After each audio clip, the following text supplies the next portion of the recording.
Giauhag sa pipila ka representante sa multi-sectoral group sa Gensan ang local government unit nga magmugna og sustainable nga plano aron matubag ang problema sa kapobrehon sa syudad. Panawagan nato sa local government, no. Una, okay man ang mga ayuda pero dili siya sustainable, no. Og dili siya we consider that as a band-aid solution, but we need sustainable development, at ang sustainable development kailangan nato og kakibat na mga concrete policy nga mag-support para mag-enhance, no. Dugang na Herbert Dimos, Regional Coordinator sa National Anti-Poverty Commission (NAPC), ang ayang tutukan sa LGU ang paghatag og tabang partikular na sa mga gagmayng mananagat.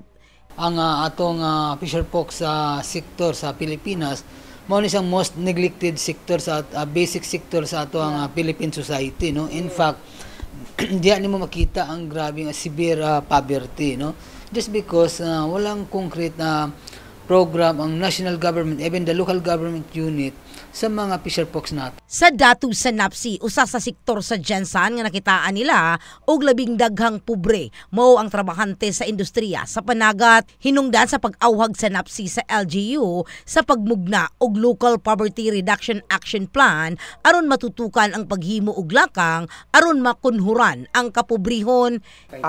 For example, yung very specific are kasi we are a coastal location. Yes, very specific is the improving the services for our local fisher folk, and you know, to make them competitive and to make them yung above the poverty line always, because that's what we would like to see in this very important sector that is also contributing highly to our income in the city.